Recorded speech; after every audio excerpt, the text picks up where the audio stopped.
وَلَقَدْ يَسَّرْنَا الْقُرْآنَ لِلذِّكْرِ فَهَلْ مِن مُّدَّكِرٍ۔ الحمد للہ وکفا وسلام علی عبادہ الذین اصطفیٰ، اشہد ان لا الہ الا اللہ وحدہ لا شریک لہ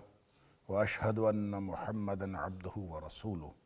صلی اللہ علیہ وآلہ وسلم۔ اللہم صلی علی محمد وعلی آل محمد کما صلیت علی ابراہیم وعلی آل ابراہیم انک حمید مجید۔ اللہم بارک علی محمد وعلی آل محمد کما بارکت علی ابراہیم وعلی آل ابراہیم انک حمید مجید۔ اما بعد فاعوذ باللہ السمیع العلیم من الشیطان الرجیم من ہمزہ ونفخہ ونفثہ۔ بسم اللہ الرحمن الرحیم۔ وعلمناہ صنعۃ لبوس لکم لتحصنکم من بأسکم فہل انتم شاکرون۔ اور ہم نے سکھایا صنعۃ لبوس، اس کو ہم نے سکھایا زرہ بنانا۔ لبوس زرہ کو کہتے ہیں، زرہ بنانا سکھایا لکم تمہارے لیے، لتحصنکم من بأسکم تاکہ وہ تمہیں محفوظ رکھے یا بچاؤ کرے تمہارا لڑائی سے۔ فَهَلْ أَنْتُمْ شَاكِرُونَ، پھر کیا تم شکر کرنے والے ہو؟ آیت نمبر 80 سورۃ الانبیاء۔ یہاں سے آج کے سبق کا آغاز اللہ کی توفیق سے ہو رہا ہے، اور یہاں یہ جو آیات ہم پڑھ رہے ہیں گزشتہ سبق میں بھی اور آج کے سبق میں بھی پڑھیں گے، یہ آیت نمبر 51 سے لے کر آیت نمبر 93 تک کا وہ حصہ ہے سورۃ الانبیاء کا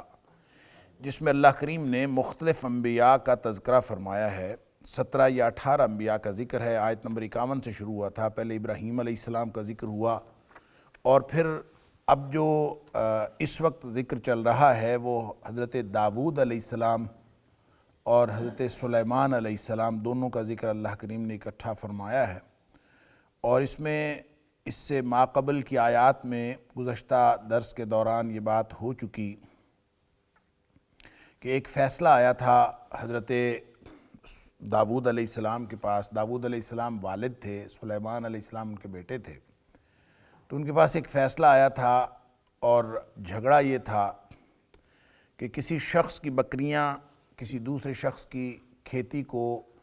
اجاڑ گئی تھیں اور اس میں چر چگ گئی تھیں، تو ظاہر ہے اس کا نقصان کر گئی تھیں۔ تو یہ مقدمہ آیا تھا، تو حضرت سلیمان علیہ السلام نے، حضرت داؤد علیہ السلام نے اس کا حساب لگایا، اور نقصان چونکہ بہت زیادہ تھا تو انہوں نے اپنے تئیں یہ سمجھا کہ جتنی بکریوں کی قیمت ہے اس کے کم و بیش قریب نقصان ہوا ہے، لہٰذا انہوں نے یہ فیصلہ فرمایا کہ اس نقصان کے عوض میں وہ بکریاں جو ہیں وہ کھیتی کے مالک کو دے دی جائیں۔ یہ آپ کا فیصلہ تھا حضرت داؤد علیہ السلام کا۔ حضرت سلیمان علیہ السلام جو نبی تھے اور بیٹے تھے، انہوں نے اپنے والد سے تھوڑا اختلاف کیا، اور انہوں نے کہا کہ نہیں، ایسا نہیں ہے، ایسا نہ کریں کہ مستقلاً وہ بکریاں اس کو دے دیں۔ آپ ایسے کریں کہ کچھ عرصے کے لیے وہ بکریاں دے دی جائیں کھیتی کے مالک کو، اور کھیتی جو ہے وہ بکریوں کے مالک کو دے دی جائے، اور اس سے یہ مطالبہ کیا جائے کہ وہ کھیتی کا جتنا نقصان ہوا ہے اس کو واپس اسی حالت پہ لائے، اس میں جو بھی فصل تھا اور جو بھی کچھ اگا ہوا تھا اس کو اسی طرح دوبارہ اگائے، اور جب تک وہ یہ نہیں کرتا اس وقت تک بکریوں سے استفادہ جو ہے وہ کھیتی کا مالک کرتا رہے، اور جب وہ کھیتی کو اس کی اصل حالت پر واپس لے آئے تو پھر بکریاں بکری کے مالک کو واپس کر دی جائیں، اور کھیتی کے مالک کو واپس کر دی جائے۔ تو یہ اللہ کریم فرماتے ہیں فَفَهَّمْنَاهَا سلیمان، ہم نے یہ زیادہ سمجھ اس فیصلے کی سلیمان علیہ السلام کو عطا کی۔ وَكُلًّا آتَيْنَا حُكْمًا وَعِلْمًا، ایسا نہیں تھا کہ حضرت داؤد علیہ السلام کا فیصلہ غلط تھا، اپنی جگہ وہ بھی صحیح تھا، اور دونوں کو ہم نے حکمت، قوت فیصلہ اور علم عطا کیا تھا۔ وَسَخَّرْنَا مَعَ دَاوُودَ الْجِبَالَ يُسَبِّحْنَ وَالطَّيْرَ وَكُنَّا فَاعِلِينَ، اور داؤد علیہ السلام کو علاوہ ازیں بھی ہم نے جو ڈسٹنکشنز دی تھیں، جو امتیازات دیے تھے، اس میں سے ایک امتیاز یہ تھا کہ پہاڑ ان کے ساتھ تسبیح بیان کرتے تھے، اور اسی طرح پرندے بھی. وَكُنَّا فَاعِلِينَ. اور پرندے کیسے تسبیح کر سکتے ہیں اور پہاڑ کیسے بول سکتے ہیں، اس میں حضرت داؤد علیہ السلام کا کوئی کمال نہیں تھا. وَكُنَّا فَاعِلِينَ. یہ ہم ہی کرنے والے تھے. وہ اللہ کا جب حکم ہو تو پہاڑ بھی بول پڑتے ہیں، پتھر بھی بول پڑتے ہیں، اور پرندے بھی بول پڑتے ہیں. اللہ کے حکم سے ہے. جس نے انسان کو نطق بولنا سکھایا وہ اللہ تعالیٰ کسی کو کسی بھی وقت سکھا سکتا ہے اور کسی بھی وقت کسی کو قوت گویائی عطا کر سکتا ہے. وَكُنَّا فَاعِلِينَ. اس لیے اس میں حیران ہونے کی ضرورت نہیں، اور تاریخ انسانی میں کوئی بھی واقعہ اگر ایسا رپورٹ نہ ہوا ہو تو بھی اس میں حیرت کی بات نہیں ہے. یہ ایمان کا معاملہ ہے. وَكُنَّا فَاعِلِينَ. اللہ کر سکتا ہے. اِنَّ اللَّهَ عَلَىٰ كُلِّ شَيْءٍ قَدِيرٌ. اور وہ جو بخاری شریف کے اندر ایک واقعہ آتا ہے جو پہلے بھی کئی دفعہ میں عرض کر چکا ہوں کہ نبی کریم صلی اللہ علیہ وسلم نے سابقہ امتوں کی کوئی بات واقعہ ذکر فرمایا تھا کہ کسی نے بیل کے اوپر بوجھ لاد دیا تھا یا خود سوار ہو گیا تھا، تو بیل بولنے لگا اور اس نے اپنے مالک سے کہا کہ میں بوجھ لادنے کے لیے یا سواری کرنے کے لیے تو نہیں ہوں، مجھے تو اس لیے پیدا کیا گیا ہے کہ میں کھیتوں میں ہل چلاؤں. مجھے کھیتوں کے لیے پیدا کیا گیا ہے، بوجھ لادنے کے لیے یا سواری کرنے کے لیے میں پیدا نہیں ہوا، میرا یہ کام نہیں. تو نبی کریم صلی اللہ علیہ وسلم نے اتنی بات ارشاد فرمائی تھی کہ محفل میں سے کہ ایک آدمی بولا اور اس نے پوچھا، حیرت کا اظہار کیا کہ اللہ کے رسول صلی اللہ علیہ وسلم بھلا کبھی بیل بھی بولا؟ بیل نے بھی کبھی باتیں کی؟ بیل تو باتیں نہیں کرتا. تو اس کے جواب میں نبی اکرم صلی اللہ علیہ وسلم نے یہ نہیں فرمایا کہ بیل کو باتیں کرنے کی طاقت جس نے دی وہ دے سکتا ہے، اللہ ہر چیز پر قدرت رکھنے والا ہے. کوئی دلیل اور نہیں دی، بلکہ آپ نے صرف یہ بات فرمائی، انا اؤمن بہ و ابو بکر و عمر. میں بھی اس پر ایمان رکھتا ہوں اور ابو بکر بھی ایمان رکھتے ہیں اور عمر فاروق رضی اللہ تعالیٰ عنہ بھی ایمان رکھتے ہیں. گویا یہ معاملہ ایمان کا ہے، اور جب ایمان ہو تو یہ ساری ناممکن باتیں سمجھ آ جاتی ہیں. ظاہر ہے کہ اس کو ہم جب طبعی قوانین کے تحت دیکھتے ہیں، فطری قوانین کے تحت دیکھتے ہیں تو وہ بظاہر ممکن نظر نہیں آتی. جب ایمان کی نظر سے دیکھتے ہیں تو وہ ساری ممکن ہو جاتی. اسی لیے فرمایا وَكُنَّا فَاعِلِينَ. یہ ہم کرنے والے تھے، اس لیے ایمان رکھو. اللہ کرنے والا تھا. اللہ نے پہاڑوں کو مسخر کیا تھا حضرت داؤد علیہ السلام کے لیے، پرندوں کو مسخر کیا تھا داؤد علیہ السلام کے لیے. لہٰذا بعض لوگوں نے، جب میں نے گزشتہ درس میں بھی عرض کیا کہ بعض لوگوں نے یہ کہا ہے کہ جیسے پہاڑ کے دامن میں بہت ایک کراؤڈ جو ہے وہ اگر اونچی آواز میں کوئی تلاوت کرے یا کوئی کورس کی شکل میں کوئی چیز بھی پڑھے تو پہاڑ کے ساتھ ٹکرا کر گونج پیدا ہوتی ہے، تو ایسے محسوس ہوتا ہے کہ ادھر سے بھی آواز آ رہی ہے. تو یہ صرف ایکو تھی اور کچھ نہیں تھا. تو بات یہ ہے کہ یہ تو ایک عام سی بات ہوتی، اگر ایکو ہی تھی تو یہ کوئی معجزانہ بات تو تھی ہی نہیں. یہ مسخر کرنا تو اس کو کہتے ہی نہیں. یہ تو ہر شخص کے ساتھ کی واقعہ پیش آ سکتا ہے کہ آپ پہاڑ کے دامن میں کھڑے ہو کے بلند آواز سے کوئی بھی کچھ کہیں تو وہ آواز پلٹ کے آتی ہے. تو کوئی بھی کی چیز اس طرح سے یعنی اس کو دلیل بنانا اور کوئی اپنی ذاتی فہم کو، ذاتی سمجھ کو، اور کوئی بھی روزمرہ کا واقعہ، اور یہ ایکو کے واقعات تو عام طور پہ آپ کسی بھی بلڈنگ کے پاس کھڑے ہو کے بات کریں تو ایکو آ جاتی ہے. تو اس کو تسخیر سمجھنا یہ غلط ہے، قرآن کے اس بیان کے خلاف ہے، اور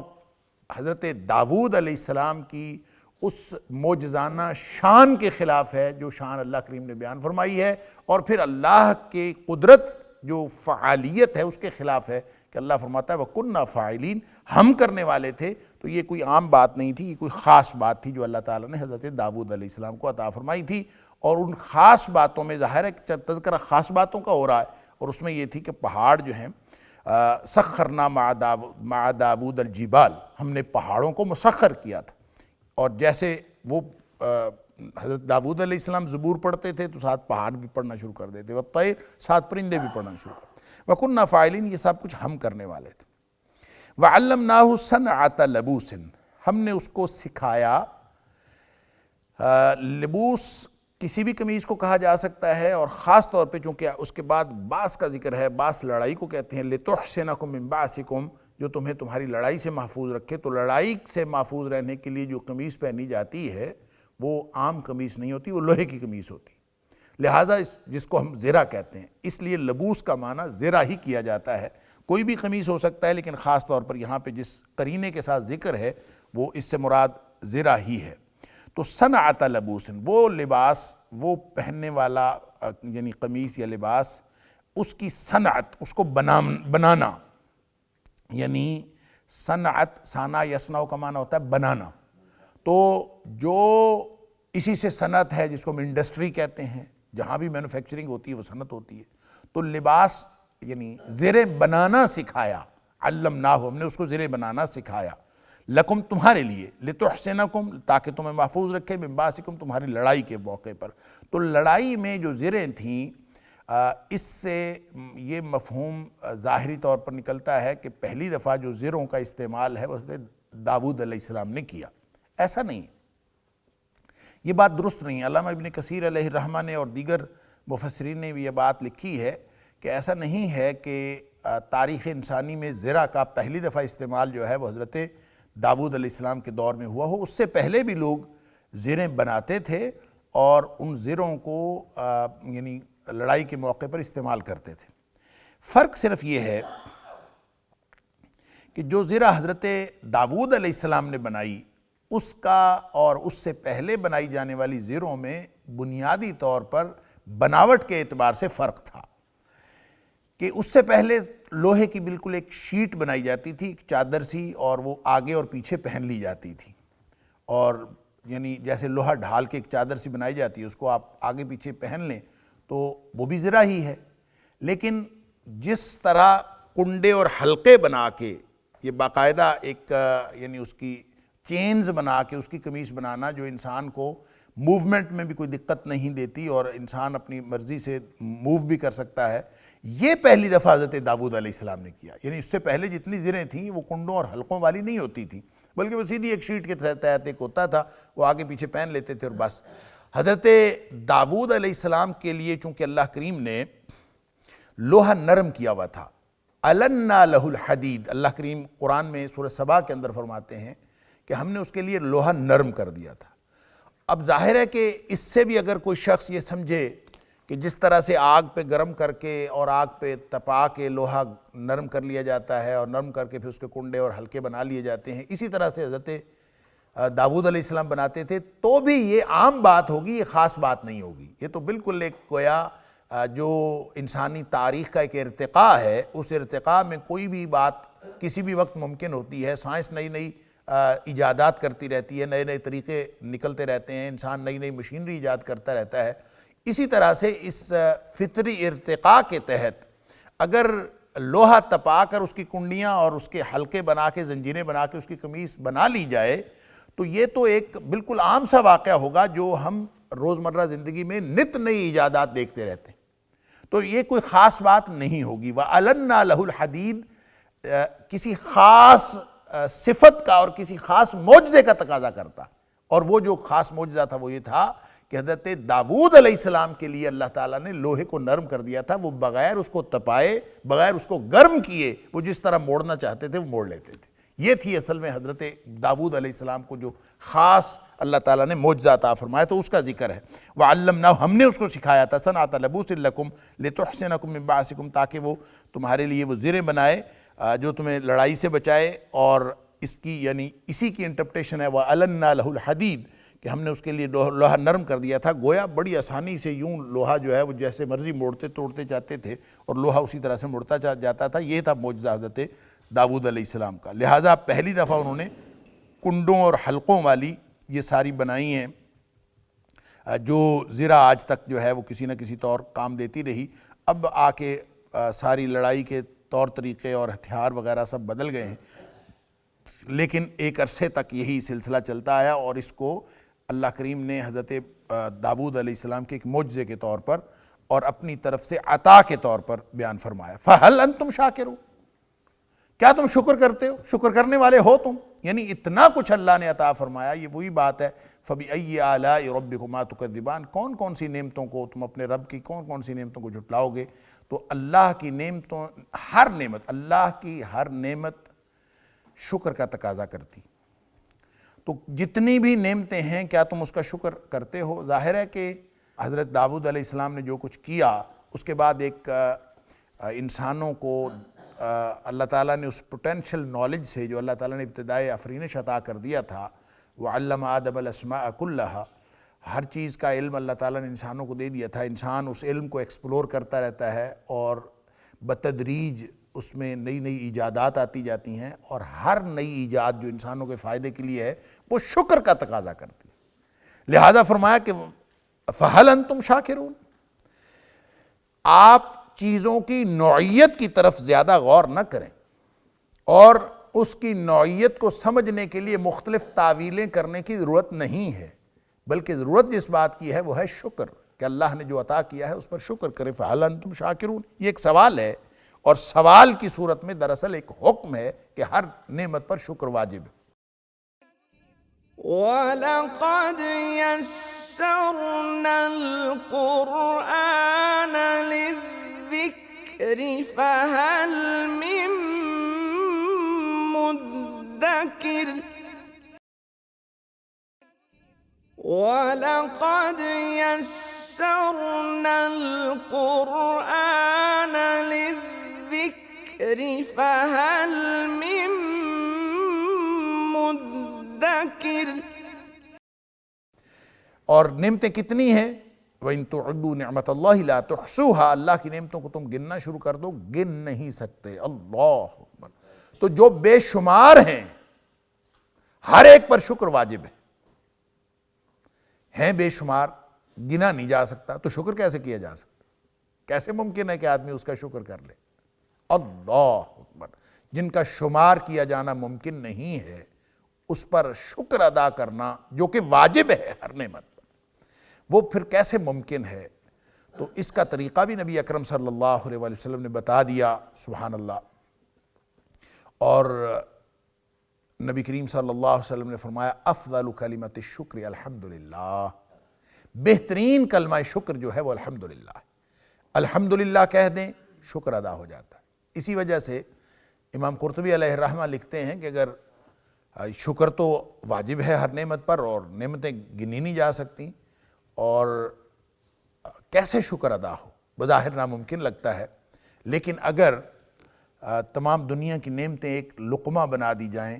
اور انسان وہ لقمہ اپنے منہ میں ڈال کے حلق سے نیچے اتار لے، ساری دنیا کی وہ نعمتیں جو بے شمار ہیں جن کو گنا نہیں جا سکتی، وہ اگر انسان اس کو لقمہ بنا کے اپنے حلق سے نیچے اتار لے تو ایک کلمہ اللہ نے ایسا بنایا ہے کہ اگر انسان وہ کلمہ کہہ دے تو شکر ادا ہو جاتا ہے، اور وہ کلمہ کیا ہے؟ الحمدللہ۔ ہر قسم کی تعریف اللہ کے لیے ہے، اور حمد ہوتی ہی وہ تعریف ہے جس کے اندر شکر کے جذبات ہوتے ہیں کہ اللہ تیرا شکر ہے۔ وہ تعریف ظاہر ہے حمد اللہ کے علاوہ کسی اور کی ہو نہیں سکتی، کیوں؟ شکر صرف اس ذات کا ہے، اور جب آپ کسی کا شکریہ ادا کرتے ہیں تو اس کا مطلب یہ نہیں ہوتا کہ یہ آپ کو اس نے دیا ہے، اس کا مطلب یہ ہوتا ہے کہ اس نے دلوایا ہے۔ لہٰذا آپ نے یہ طریقہ بھی نبی کریم صلی اللہ علیہ وسلم نے بتایا کہ آپ لوگوں کا شکریہ بھی ادا کریں، من لم یشکر الناس لم یشکر اللہ، جو لوگوں کا شکریہ ادا نہیں کرتا وہ اللہ کا شکر بھی نہیں کرتا۔ لہٰذا کوئی آپ کے ساتھ نیکی کرے آپ اس کا شکریہ ادا کریں اور اللہ کا بھی شکر کریں۔ یہ ایک مسلسل فَهَلْ أَنْتُمْ شَاكِرُونَ، ذرا دیکھو تو تمہاری زندگی شکر پر مبنی ہے۔ اللہ اِنَّا هَدَيْنَاهُ السَّبِيلَ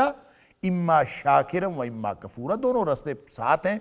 نعمت حاصل کر کے، نعمت سے استفادہ کر کے رویہ کفران نعمت کا ہے یا رویہ شکران نعمت کا ہے، دو رویے جنم لیتے ہیں۔ ان میں سے جو شکران نعمت والا رویہ ہے وہ اللہ کے ہاں مطلوب اور مقصود ہے، اور جو کفران نعمت والا رویہ ہے وہ اس کے اوپر اللہ تعالیٰ کی ناراضگی لازم آتی۔ وَلِسُلَيْمَانَ الرِّيحَ عَاصِفَةً، اللہ اکبر، جو حضرت سلیمان علیہ السلام ہیں، داؤد علیہ السلام کے لیے تو پہاڑ اور پرندے مسخر کیے گئے تھے اور لوہا ان کے لیے نرم کیا گیا تھا۔ سلیمان علیہ السلام کو ایڈیشنلی ایک اور چیز عطا ہوئی، وَلِسُلَيْمَانَ الرِّيحَ،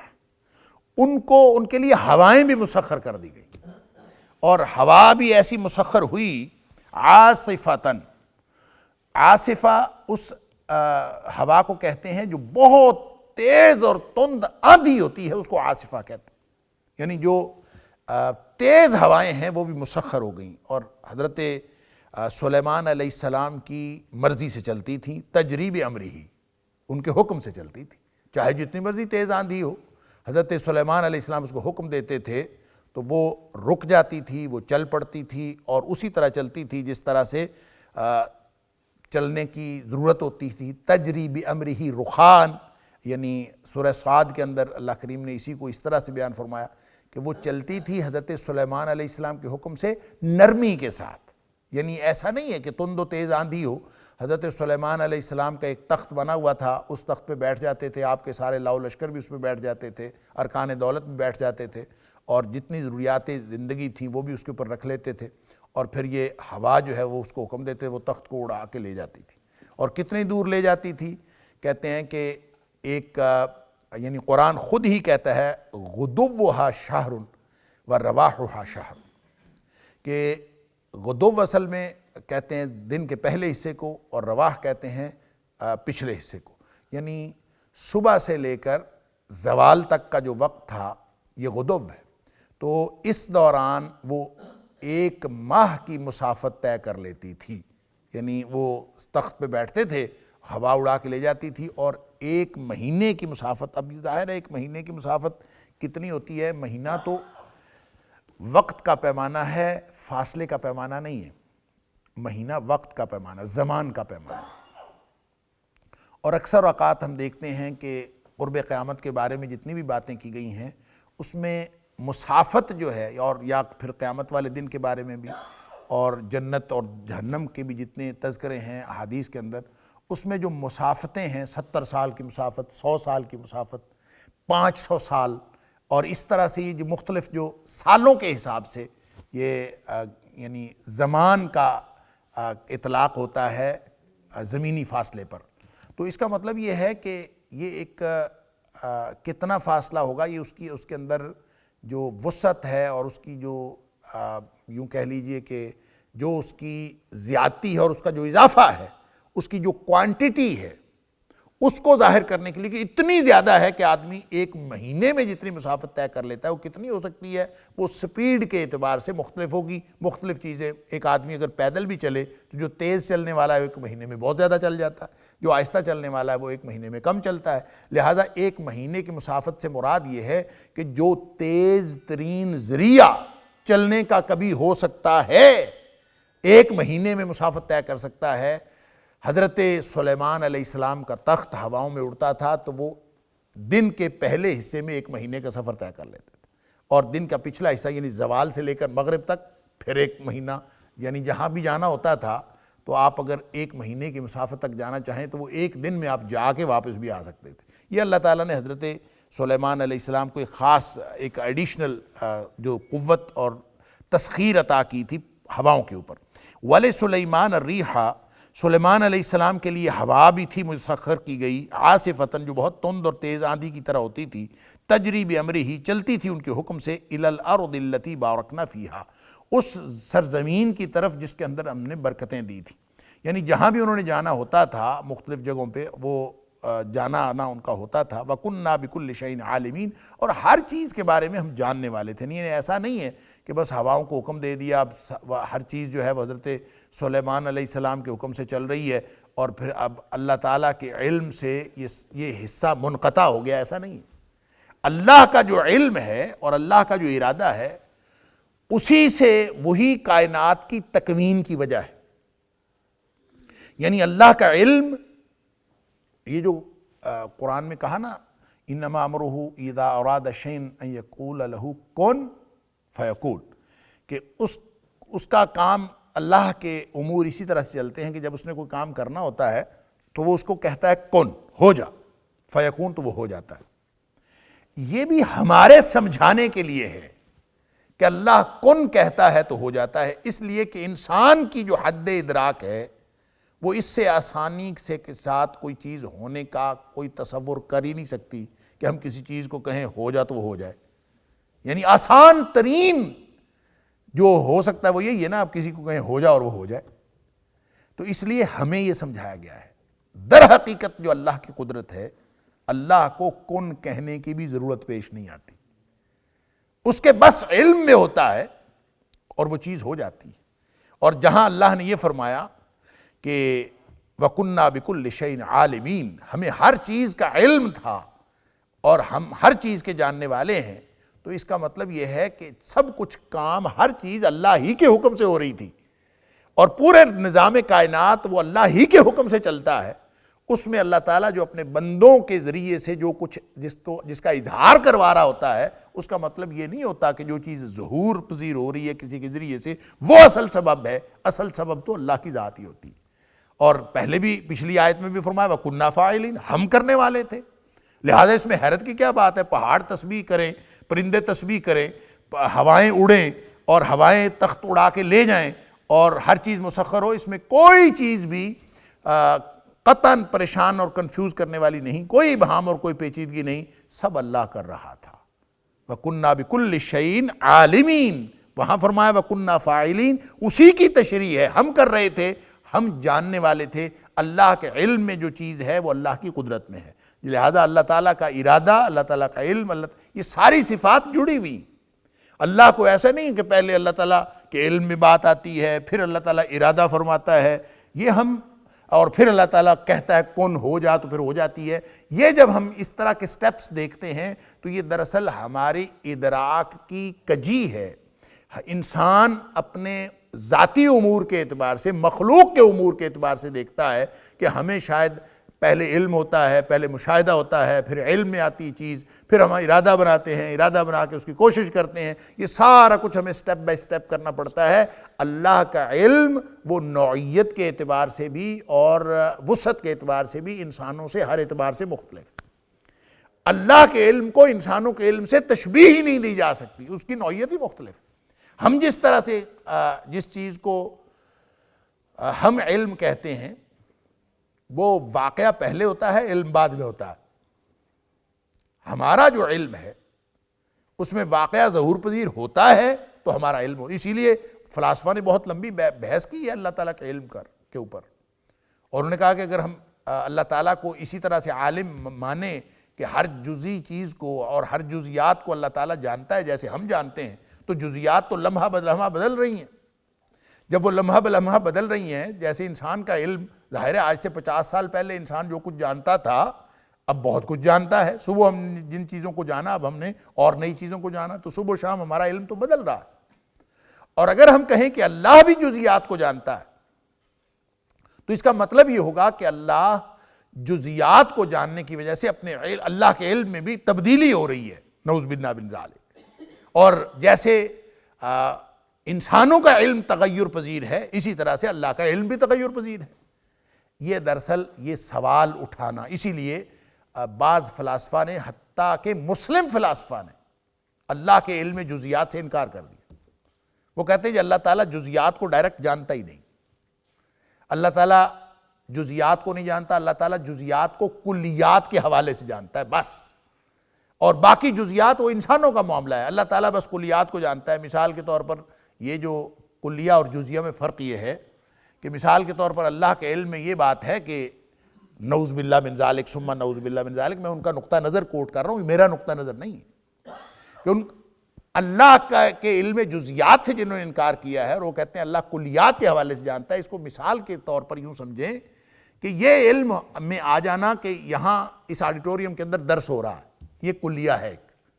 باقی اس کی تفصیلات کیا ہیں، کون کون اس میں بیٹھے ہیں، لمحہ و لمحہ کیا کچھ کہا جا رہا ہے، کیا کچھ سنا جا رہا ہے، کہاں سے کوئی بچہ گزرا ہے، کہاں کسی کا موبائل جو ہے اس کی بیل بجی ہے، اس کی جتنی جزیات ہیں، یہ ساری کی ساری جزیات نعوذ باللہ من ذالک ثم نعوذ باللہ من ذالک، جو اللہ کے علم جزیات کا انکار کرتے ہیں وہ کہتے ہیں یہ اللہ کے علم میں نہیں ہے۔ اور اس سب کی وجہ کیا ہے؟ اس سب کی وجہ یہ ہے کہ وہ علم کی نوعیت جو انسانوں کی ہے، جو مخلوق کی ہے، اسی کے حوالے سے اللہ کے علم کو ڈسکس کرتے ہیں، اللہ کے علم کو اسی طرح پہچانتے ہیں۔ حالانکہ ہمارا علم واقعہ وقوع پذیر ہونے کے بعد تعلق رکھتا ہے، اور اللہ کا علم واقعے کے وقوع پذیر ہونے سے پہلے بھی موجود ہے۔ یہ فرق ہے اللہ کا علم۔ اسی لیے جو اس کے بارے میں صحیح عقیدہ ہے اہل سنت کا وہ یہی ہے کہ اللہ کا علم انسانوں کے علم سے، بلکہ اللہ کی ساری صفات انسانوں کی صفات سے صرف درجے میں مختلف نہیں ہے، بلکہ نوعیت میں ہی مختلف ہے۔ ایک یعنی درجے اور نوعیت کا فرق یہ ہے کہ ایک یہ ہے کہ ہمارا علم 0.00000 لاکھ زیرو لگا لیں اور اس کے بعد 1 لگا لیں، اتنے % ہے، اور اللہ کا علم 100%، یہ درجے کا اختلاف ہوگا۔ یعنی بالکل ہمارا علم تو ایک ذرہ ہے اللہ کے علم کے مقابلے میں۔ تو یہ کہنا، جیسے حضرت موسیٰ علیہ السلام اور خضر علیہ السلام کے واقعے میں میں نے عرض کیا تھا، اور حدیث کے اندر آتا ہے کہ جب ان کی ساری گفتگو ہو چکی، علم کی باتیں ہو چکیں، تو ایک چڑیا آئی، وہ آ کے کشتی کے کنارے پہ بیٹھی، اس نے ایک چونچ میں پانی لیا، اپنی چونچ ایک بھری پانی سے، سمندر سے۔ تو حضرت خضر نے حضرت موسیٰ علیہ السلام سے کہا کہ تیرا علم اور میرا علم اللہ کے علم کے مقابلے میں یہ حیثیت بھی نہیں رکھتا جو حیثیت اس چڑیا کے چونچ کا جو پانی ہے اس کی سمندر کے مقابلے میں ہے۔ یہ حیثیت بھی نہیں رکھتا، یہ نہیں ہے کہ رکھتا ہے، درجے کا اختلاف نہیں ہے، درجے کا اختلاف بھی ہے، یہ نوعیت ہی کا اختلاف ہے۔ اللہ کا علم اور نوعیت کا ہے، انسانوں کا علم اور نوعیت کا ہے۔ لہٰذا یہ کہنا کہ علم میں جزیات کا انکار اس لیے کرنا ہے کہ اللہ کی ذات میں تغیر لازم نہ آئے، یہ فکر ہی سرے سے غلط ہے، یہ نقطہ ہی غلط ہے۔ اللہ فرما رہا ہے کہ وَكُنَّا بِكُلِّ شَيْءٍ عَالِمِينَ، اللہ فرماتا ہے ساری جزیات کا ہمیں علم تھا۔ وَكُنَّا بِكُلِّ شَيْءٍ عَالِمِينَ، اس میں کوئی جزیہ کوئی کلیہ الگ الگ نہیں ہوا، ہر چیز کو اللہ جاننے والا ہے۔ اللہ اکبر، ایک پتا بھی جو گرتا ہے تو اللہ تعالیٰ اس کو بھی جانتا ہے۔ جب ایک پتے کو بھی وہ جانتا ہے جو گرتا ہے، تو کون سی جزوی بات رہ گئی ہے، کون سی جزیات رہ گئی جس کو اللہ نہیں جانتا؟ تو یہ کہنا کہ تغیر لازم آتا ہے، تغیر اس وقت لازم آتا ہے جب ہم اللہ کے علم کو انسانوں کے علم کی نوعیت کے اعتبار سے پہچاننے کی کوشش کریں۔ وَلَقَدْ يَسَّرْنَا الْقُرْآنَ لِلذِّكْرِ فَهَلْ مِن مُّدَّكِرٍ وَلَقَدْ يَسَّرْنَا الْقُرْآنَ لِلذِّكْرِ فَهَلْ مِن مُّدَّكِرٍ۔ اللہ کا علم، اللہ کی ساری صفات انسانوں سے صرف درجے میں مختلف نہیں ہیں۔ انسان بھی پیار کرتے ہیں، اللہ بھی پیار کرتا ہے، انسان بھی رحم کرتے ہیں، اللہ بھی رحم کرتا ہے، انسان بھی سنتے ہیں، اللہ بھی سنتا ہے، انسان بھی علم رکھتے ہیں، اللہ بھی علم رکھتا ہے۔ جتنی بھی صفات ہیں یہ ساری کی ساری انسان مخلوق کی اور خالق کی، ان میں اختلاف اور فرق صرف درجے کا نہیں ہے، نوعیت ہی کا فرق ہے۔ انسانوں کا علم اللہ کے علم جیسا ہو سکتا ہی نہیں، ساری مخلوق کا علم مل کے وہ اللہ کے علم کی طرح نہیں ہو سکتا۔ وَلَا يُحِيطُونَ بِشَيْءٍ مِّنْ عِلْمِهِ إِلَّا بِمَا شَاءَ، وہ اللہ کے علم سے ذرہ بھر، ساری کائنات مل کے ذرہ بھر اس کا احاطہ نہیں کر سکتے،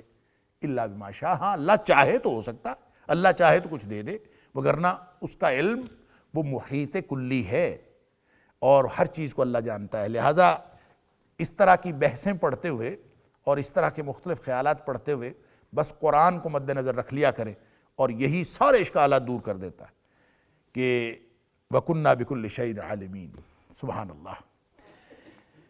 جب اللہ تعالیٰ ہر چیز جانتا ہے، یعلم ما بین ایدیہم وما خلفہم، وہ جانتا ہے جو کچھ لوگوں کے سامنے ہے، جو لوگوں کو پوشیدہ، ہر چیز کو وہ جانتا ہے، لوگوں کو نہیں پتا، اللہ جانتا ہے ہر چیز۔ لہٰذا یہ جو ایک ہوا کا مسئلہ تھا اور اس کے بارے میں اللہ تعالیٰ فرما رہا ہے اور یہ کلیہ قاعدہ بتا دیا، وَكُنَّا بِكُلِّ شَيْءٍ عَالِمِينَ، ہم ہر چیز کو جاننے والے تھے۔ وَمِنَ الشَّيَاطِينِ مَن يَغُوصُونَ لَهُ وَيَعْمَلُونَ عَمَلًا دُونَ ذَلِكَ وَكُنَّا لَهُمْ حَافِظِينَ۔ اور ایک اور جو ڈسٹنکشن اللہ تعالیٰ نے ایک امتیاز عطا فرمایا حضرت سلیمان علیہ السلام کو، وہ یہ تھا کہ جن بھی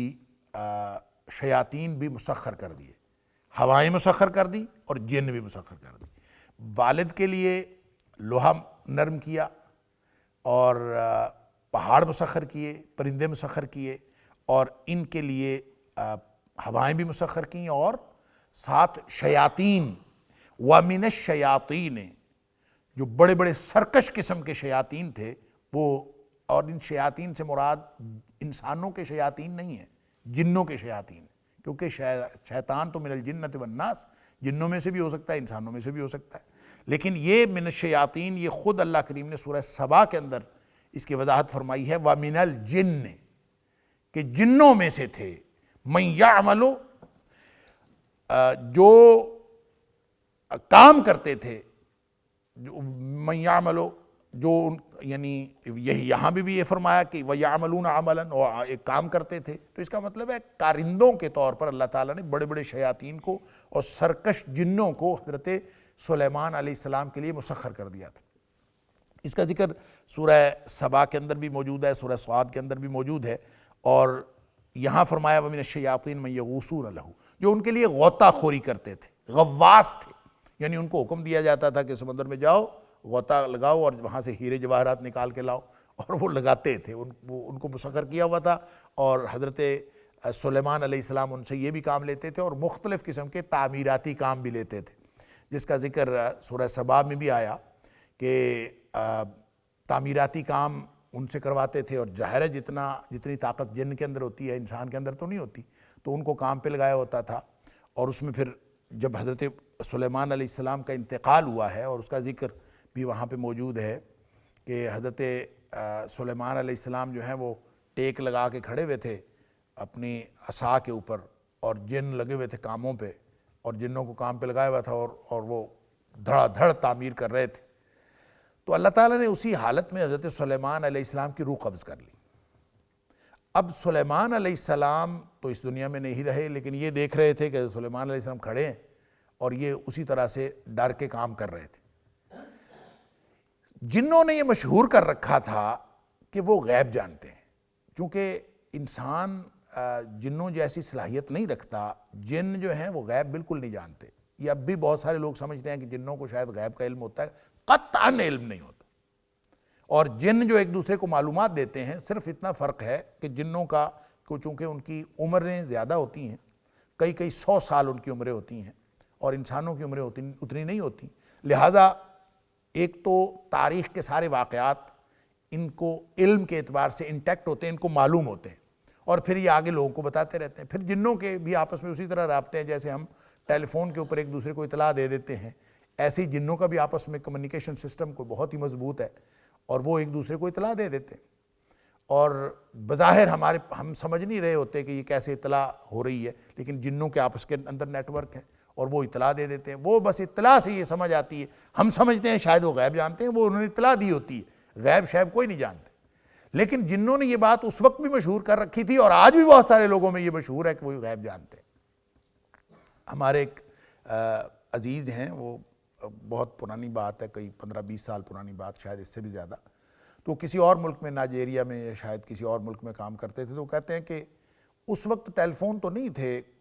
شاید کوئی 30 سال 40 سال پرانی بات ہوگی، وہ کہتے ہیں ٹیلی فون نہیں تھے، عام طور پہ ٹیلی گرام، کوئی بھی اہم خبر دینی ہوتی تو ٹیلی گرام جاتا تھا۔ تو کہتے ہیں کہ ہماری ایک کولیگ تھی خاتون جو نان مسلم تھی، اور اس کے بارے میں مشہور یہ تھا کہ وہ آپ پانی پئیں یا چائے پئیں یا دودھ پئیں، تو جو آپ کا خالی برتن ہے نا، آپ نے دودھ پیا یا چائے پی کے آپ نے اپنا کپ رکھ دیا، تو وہ اس کپ کے اندر دیکھتی تھی اور آپ کے احوال بتا دیتی تھی۔ تو کہتا ہے کہ میں نے چائے پی کے اور میرا کپ دیکھ کے مجھے بتانے لگی، اور چند حالات بتائے اس نے، اور ان حالات میں اس نے ایک بات یہ بتائی کہ تمہارے والد صاحب فوت ہو چکے، جبکہ میرے والد صاحب زندہ تھے۔ تو کہتے ہیں میں نے کہا کہ میرے والد صاحب تو زندہ ہیں، تو وہ یوں دیکھے اور دیکھ کے کہے نہیں تمہارے والد صاحب فوت ہو چکے۔ کہتے ہیں ہماری بہت بحث ہوئی، تو میں نے کہا میں بتا رہا ہوں زندہ، وہ کہتے نہیں فوت ہو چکے۔ تو اگلے دن ٹیلی گرام پہنچ گیا کہ والد صاحب واقعی فوت ہو چکے تھے، اور وہ 3 دن پہلے فوت ہو چکے تھے۔ اب کوئی شخص یہ سمجھے کہ وہ غیب جانتی تھی یا کپ کے اندر اس کو کوئی چیز نظر آتی تھی، بالکل جھوٹ ہے سب۔ کیا تھا؟ یہ جنوں کا کنیکشن، کہ جو ادھر کے جن ہیں انہوں نے ادھر کے جنوں کو بتا دیا، چونکہ ہوا پہ چلتے ہیں اور یہ بہت سپیڈ سے چلتے ہیں، اور وہی جو 1 مہینے والی مسافت کا جو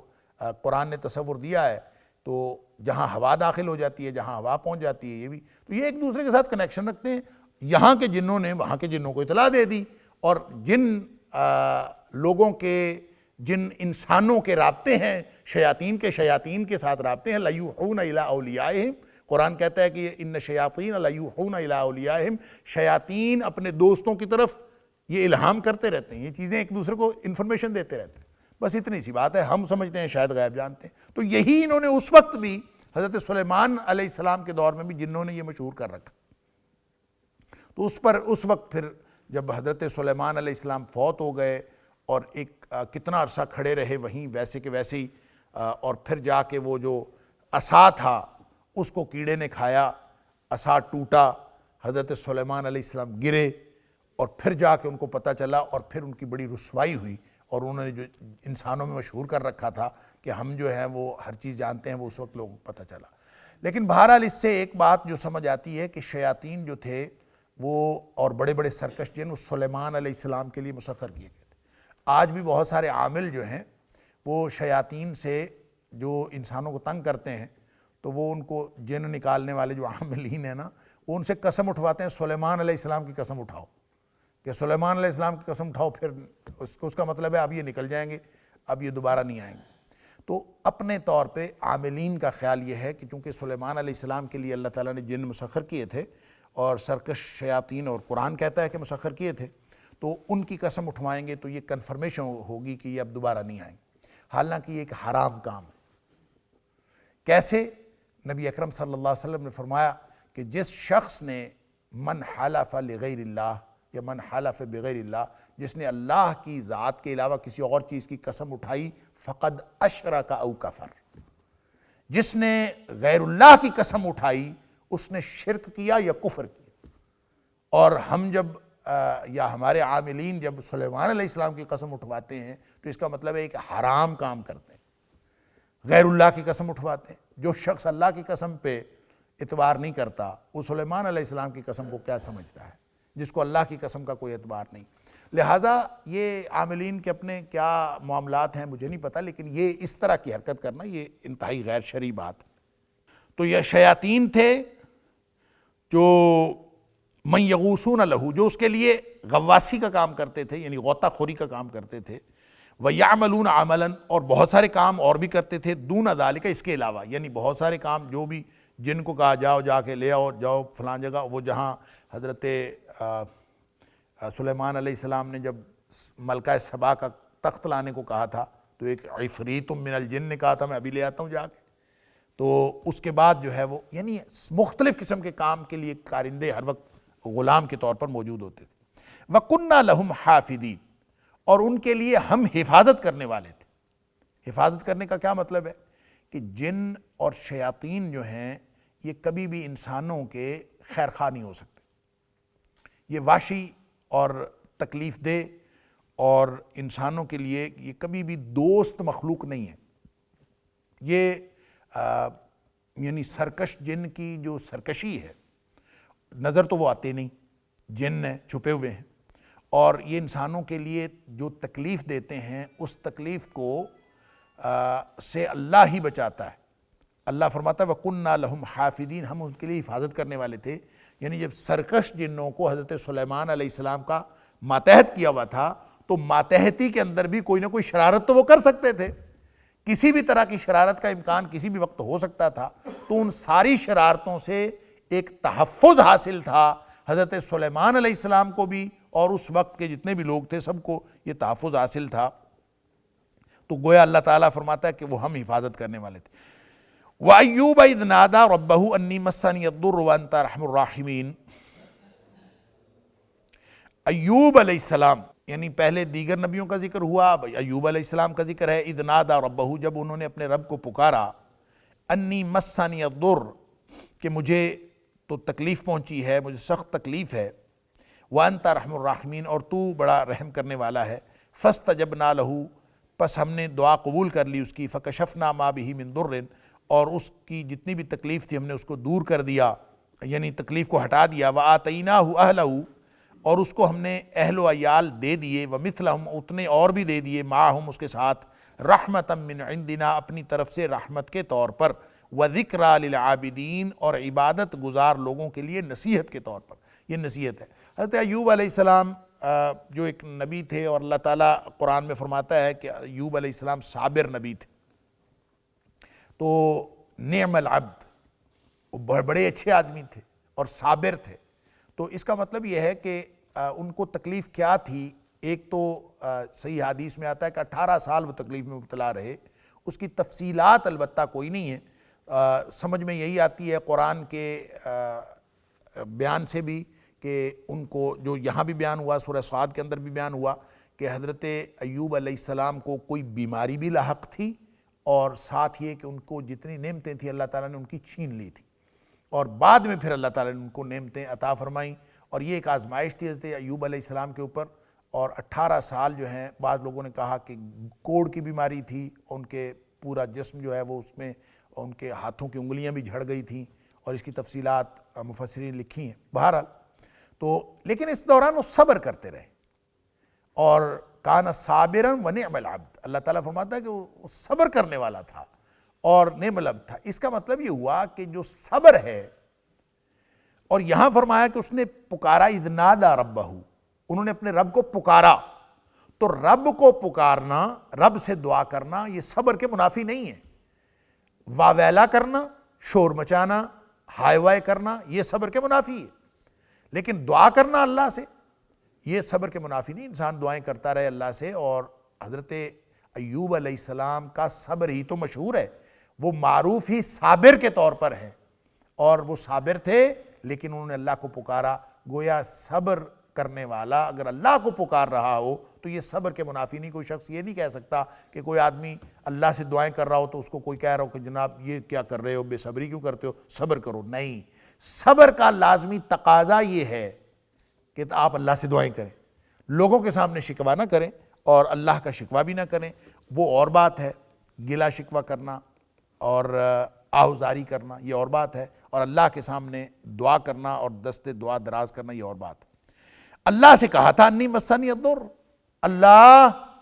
میں تکلیف میں ہوں، مجھے تکلیف پہنچ گئی ہے، وانت ارحم الراحمین، تو بہت زیادہ رحم کرنے والا ہے، انت ارحم الراحمین، رحم کرنے والوں میں سے سب سے زیادہ رحم کرنے والا تو ہے، تو میرے اوپر رحم کر۔ ان هذا القرآن يهدي للتي هي اقوم ويبشر المؤمنين الذين يعملون الصالحات ان لهم اجرا كبيرا۔